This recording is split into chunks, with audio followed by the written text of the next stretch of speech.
नमस्कार, दिन भर की बड़ी खबरों में आपका स्वागत है। मैं हूं आपके साथ अंशिता। आज इस बुलेटिन में बात होगी पीएम मोदी के खिलाफ बीजेपी में खुले मोर्चे की, बिहार में सियासत में मचे बवाल की। देखेंगे महाराष्ट्र पहुंचे अमित शाह के दौरे पर कैसे महायुति का टकराव आया सामने, राजस्थान विधानसभा में क्यों भड़के कांग्रेस के विधायक, जानेंगे तमिलनाडु सरकार को केंद्र को दिए जवाब को, और बुलेटिन के आखिर में बात करेंगे एडवोकेट बिल पर मोदी सरकार के यूटर्न की। लेकिन दिन भर की तमाम बड़ी खबरों से पहले एक नजर आज की सुर्खियों पर।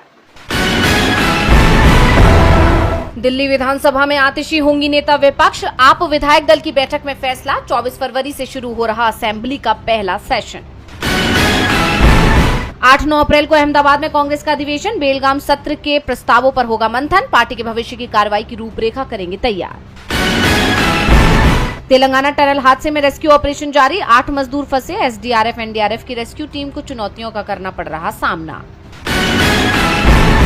बार बार अपराध करने वालों के लिए जेल जाना अनिवार्य, बीजेपी नेता पीसी जॉर्ज के भड़काऊ भाषण मामले की सुनवाई करते हुए केरल हाई कोर्ट की अहम टिप्पणी। ये तो थी सुर्खियां, अब बात आज की सबसे बड़ी खबर की। अमेरिका के राष्ट्रपति डोनाल्ड ट्रंप ने दावा किया है कि अमेरिका ने $21 मिलियन की मदद पीएम मोदी और भारत को दे दी है। उसके बाद से ही देश की सियासत में बवाल मच गया है। विपक्ष सरकार से श्वेत पत्र लाने की मांग कर रहा है और पीएम मोदी से जवाब मांग रहा है, और अब विपक्ष की डिमांड में बीजेपी के नेता भी शामिल हो गए हैं।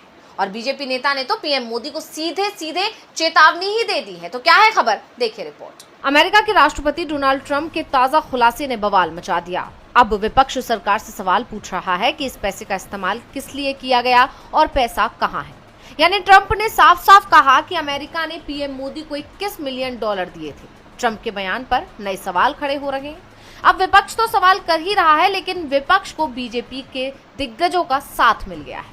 खास बात यह है कि ट्रंप के इसी बयान पर बीजेपी के दिग्गज और पूर्व सांसद सुब्रमण्यम स्वामी ने बीजेपी को घेर लिया है। और सिर्फ घेरा ही नहीं है, बल्कि स्वामी ने बाकायदा ट्वीट लिखकर सीधा पीएम मोदी को धमकी दे डाली है। उन्होंने लिखा कि अगर मोदी $21 मिलियन लेने और अमेरिकी राष्ट्रपति ट्रंप को मानहानि का नोटिस भेजने से इनकार करने वाला बयान नहीं देते हैं, तो मैं जनहित में मोदी को कारण बताओ नोटिस भेजूंगा और अदालत में आपराधिक मामला दायर करूंगा।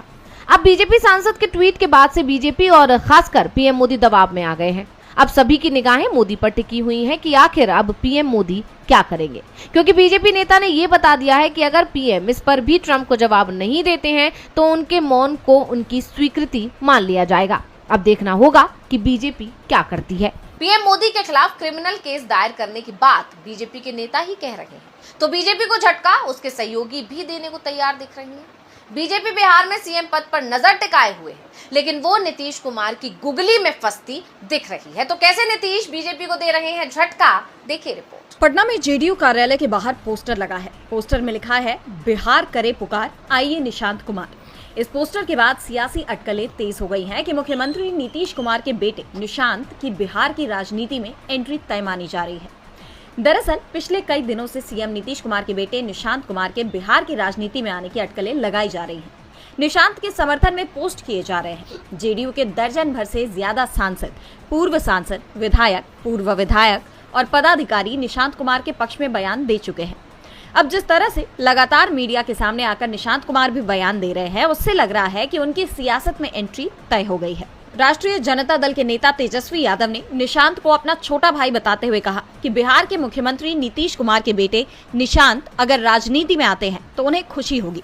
साथ ही कहा कि इससे जनता दल यूनाइटेड को बचाया जा सकता है, क्योंकि बीजेपी जेडीयू को खत्म करने की साजिश कर रही है। दरअसल ये कहा जा रहा है कि निशांत की जेडीयू में एंट्री से बीजेपी को दिक्कत हो सकती है, लेकिन इस मामले में पार्टी की बेबसी भी दिखाई दे रही है, क्योंकि बीजेपी निशांत के सियासी सफर को रोक नहीं सकती, लेकिन निशांत के जेडीयू में शामिल होने से बीजेपी के लिए सीएम पद जरूर दूर हो जाएगा। क्योंकि बीजेपी ये मानकर चल रही थी कि नीतीश कुमार स्वास्थ्य कारणों के चलते ज्यादा लंबी पारी नहीं खेल पाएंगे, लेकिन निशांत बीजेपी के प्लान को पूरी तरह से फेल करने की तैयारी में दिख रहे हैं। और जिस तरह से तेजस्वी यादव ने निशांत को लेकर बयान दिया है, उसके बाद कहा जा रहा है कि आरजेडी भी निशांत को लेकर कोई प्लान बना रही है। नीतीश ने बीजेपी की योजना को पटरी से उतार दिया है, तो बीजेपी के दूसरे सहयोगी भी उसकी परेशानी बढ़ाते दिख रहे हैं। गृह मंत्री अमित शाह महाराष्ट्र के दौरे पर पहुंचे थे। शाह के कार्यक्रम को लेकर कहा जा रहा था कि एकनाथ शिंदे इससे दूरी बना सकते हैं। जिसको लेकर सरकार में चिंता दिख रही थी। वैसे शिंदे अमित शाह के कार्यक्रम में पहुंचे, लेकिन मंच पर जो नजारा दिखा उससे सरकार में टकराव सबके सामने आ गया। महाराष्ट्र की राजनीति में उथल पुथल देखने को मिल रही है। हाल की कुछ कैबिनेट बैठकों में डिप्टी सीएम एकनाथ शिंदे शामिल नहीं हुए, जिससे ये साफ हो गया कि शिंदे इस गठबंधन से खुश नहीं है।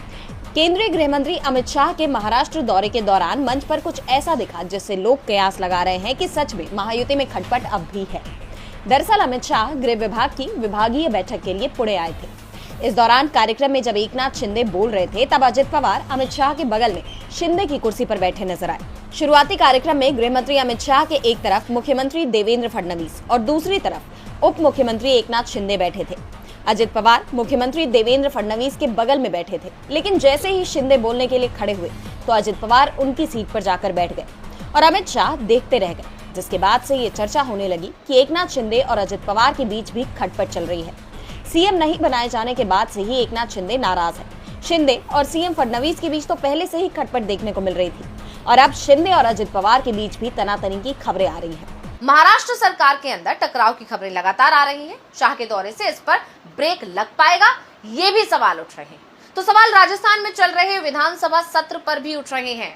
3 दिन से कांग्रेस के विधायक विधानसभा में धरना दे रहे हैं। विधानसभा में मंत्री के बयान पर माफी की डिमांड हो रही है। तो क्या है पूरा मामला, देखिए रिपोर्ट। राजस्थान विधानसभा में कांग्रेस नेताओं के धरने का आज तीसरा दिन है। कांग्रेस विधायक और नेता प्रतिपक्ष टीकाराम जूली ने कहा कि विपक्ष धरने से उठने को तैयार है, लेकिन हमारी प्रमुख मांग है कि उन असंसदीय शब्दों को हटाया जाए जो देश के पूर्व पीएम के बारे में सदन में बोली गई हैं। सदन में ऐसा कहने वाले मंत्री माफी मांगे, साथ ही हमारे निलंबित विधायकों को बहाल किया जाए। टीकाराम जूली ने बीजेपी के मंत्रियों पर बड़ा आरोप लगाते हुए कहा कि ये लोग सदन चलने नहीं देना चाहते हैं और न ही अपने मुख्यमंत्री की बात सुनते हैं, क्योंकि सीएम तो वार्ता के लिए तैयार हैं, लेकिन मंत्री बात नहीं मान रहे हैं। देखिए, जिस प्रकार से सदन के अंदर आज तीसरे दिन भी गतिरोध बना हुआ है, हम लोग यहीं पे रह रहे हैं। सत्ता पक्ष के द्वारा सिर्फ और सिर्फ अखबार के अंदर फोटो लगवाने के लिए, मीडिया के अंदर जाके ये कहने के लिए कि हम वार्ता कर रहे हैं, इसके अलावा कोई वार्ता के प्रयास नहीं हो रहे हैं। हमारी जो डिमांड है कि जो जिस प्रकार से मंत्री ने अपनी बात कही है, उन शब्दों को हटाया जाए और हमारे सदस्यों को जो निलंबित किया है उनको बहाल किया जाए। सिर्फ 2 डिमांड है। इसके ऊपर भी सत्ता पक्ष अगर इस प्रकार से घमंड अहंकार के अंदर डूबा हुआ है और सत्ता के मद के अंदर मदमस्त है कि वो उसको सदन चलाने की कोई जिम्मेदारी नजर नहीं आती, उसको ये नजर नहीं आता कि राजस्थान के खून पसीने की जो कमाई है, जनता की गाड़ी कमाई है, वो यहाँ पे खर्च हो रही है, उसके प्रति उन लोगों का कोई ध्यान नहीं है। मुझे तो बड़ी कई बार ये मैं सोचता हूँ इस बात को कि जो हंगामा करना, गतिरोध पैदा करना, ये तो विपक्ष का काम है। ये सत्ता पक्ष कब से करने लग गया। इनके मंत्री जो हैं वो हर बार जो है जितने भी गतिरोध हुए आप निकाल के देख लेना रिकॉर्ड, तो आपको लगेगा कि जो दूध का दूध और पानी का पानी हो जाएगा। इनके मंत्री खुद इस प्रकार की स्थिति पैदा करते हैं, यहाँ सदन के अंदर जवाब नहीं देते हैं, पब्लिक को गुमराह करने का काम करते हैं। हम पूछते हैं तो फिर इनको बुरा लगता है। सिर्फ इतनी सी बात है, सरकार को चाहिए मंत्रियों पर कंट्रोल करे। मैं धन्यवाद देता हूं मुख्यमंत्री जी को भी, जिन्होंने तकरीबन 5 से 7 बार, खुद मैंने अखबार में पढ़ा है, मीडिया में देखा है कि इनने मंत्रियों को क्लास लगाई है, कहा है कि भाई आपकी परफॉर्मेंस अच्छी होनी चाहिए, लेकिन ये मुख्यमंत्री जी की भी बात को नहीं मान रहे। ये हालत इनके मंत्रियों की। क्या सदन के अंदर भी हम जब जनता की आवाज यहाँ पे उठाते हैं और यहाँ आके भी हम अगर जनता की समस्याओं का हल नहीं कर सके तो फिर मतलब क्या है यहाँ सदन के अंदर आने का। आपको बता दें कि राजस्थान में पिछले 3 दिन से विधानसभा में धरना जारी है। अब तक सरकार से 2 राउंड की वार्ता हो चुकी है, लेकिन दोनों वार्ता विफल हो चुकी है। अब कांग्रेस कल विधानसभा घेराव की रणनीति में जुट गई है। 2 दिन के अवकाश के बाद कल सुबह 11 बजे शुरू विधानसभा की कार्रवाई होगी। कांग्रेस मंत्री से माफी की डिमांड कर रही है तो विधानसभा अध्यक्ष कांग्रेस के विधायकों पर ही सख्ती दिखा रहे हैं। साफ है, अगर सरकार टकराव का रास्ता नहीं छोड़ेगी तो सदन चलना मुश्किल हो जाएगा। वैसे टकराव केंद्र और तमिलनाडु सरकार में भी दिख रहा है।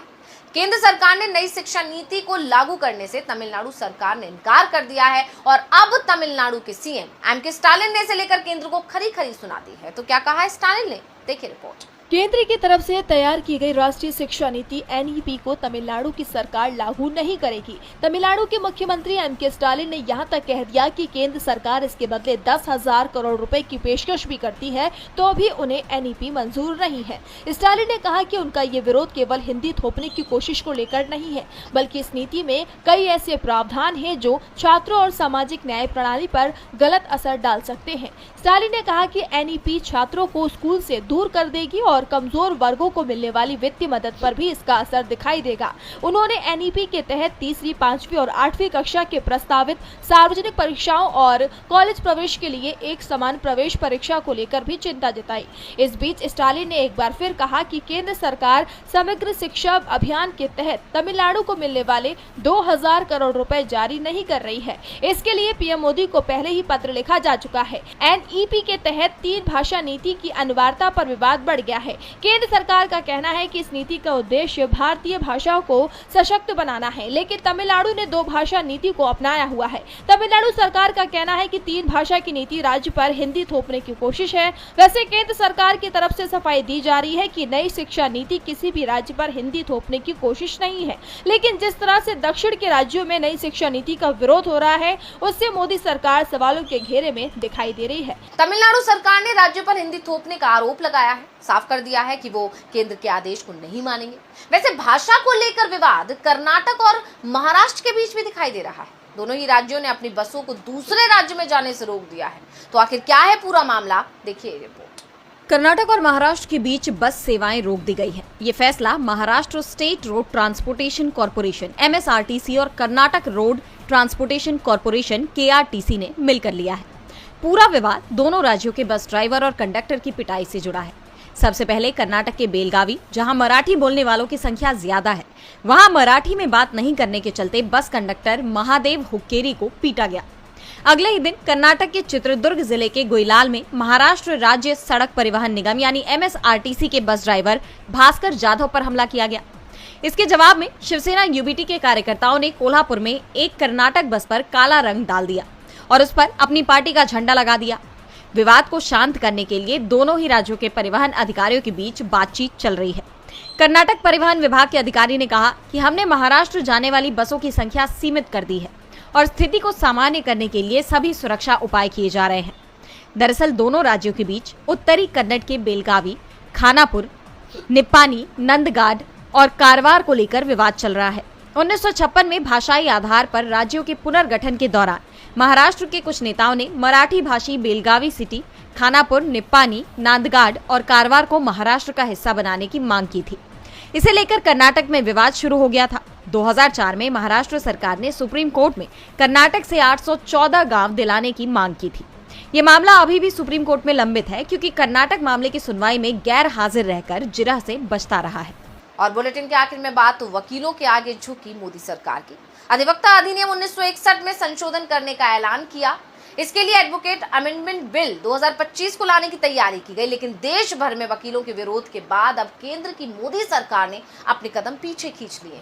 कानून मंत्रालय की तरफ से कहा गया है कि वकीलों की आपत्ति के बाद बिल में बदलाव किया जा रहा है। तो क्या है इस बिल में जिसका विरोध कर रहे हैं वकील, और क्यों बैकफुट पर दिख रही है मोदी सरकार, देखिए रिपोर्ट। केंद्र सरकार एडवोकेट बिल में बदलाव को तैयार हो गई है। कानून मंत्री अर्जुन राम मेघवाल ने वकीलों को आश्वासन दिया है कि बिल को अंतिम रूप देने से पहले सरकार सभी मुद्दों की अच्छी तरह से जांच करेगी और जरूरी कदम उठाएगी।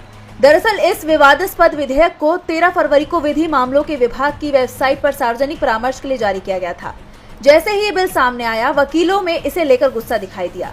बिल का विरोध दिल्ली से शुरू होकर उत्तर प्रदेश, मध्य प्रदेश समेत देश के 14 से अधिक राज्यों में फैल चुका था। बार काउंसिल ऑफ इंडिया यानी कि BCI ने केंद्र सरकार से इस बिल को वापस लेने की मांग की थी। वकीलों के फैलते विरोध के बाद सरकार ने बिल के ड्राफ्ट में ही बदलाव की बात मान ली है। कानून मंत्रालय ने BCI को भेजे अपने पत्र में कहा है कि उनकी चिंताओं का ध्यान रखा जाएगा। जो फीडबैक प्राप्त हुए हैं उसके बाद अब एडवोकेट बिल का मसौदा नए सिरे से तैयार किया जाएगा। केंद्र के इस रुख के बाद अब BCI ने भी वकीलों और बार निकायों से आगे विरोध प्रदर्शन और हड़ताल से दूर रहने की अपील की है। BCI ने कहा कि केंद्रीय कानून मंत्री अर्जुन राम मेघवाल ने आश्वासन दिया है कि विधेयक को अंतिम रूप देने से पहले सभी विवादास्पद मुद्दों की जांच की जाएगी। दरअसल नए बिल की धारा 35A वकील या वकीलों के संगठन को कोर्ट का बहिष्कार करने, हड़ताल करने या वर्क सस्पेंड करने से रोक लगाती है। इसका उल्लंघन वकालत के पेशे का मिसकंडक्ट माना जाएगा और इसके लिए अनुशासनात्मक कार्रवाई की जा सकेगी। इसके अलावा बिल में एक नई धारा 33A जोड़ी गई है। इसके मुताबिक अदालतों, ट्रिब्यूनल और अन्य प्राधिकरणों में वकालत करने वाले सभी वकीलों को उस बार एसोसिएशन में पंजीकरण कराना होगा जहां पर वो वकालत की प्रैक्टिस करते हैं। शहर बदलने पर वकील को 30 दिन के अंदर बार एसोसिएशन को बताना होगा। कोई वकील एक से ज्यादा बार एसोसिएशन का सदस्य नहीं हो सकेगा। वकील को केवल एक ही बार एसोसिएशन में मतदान करने की अनुमति होगी।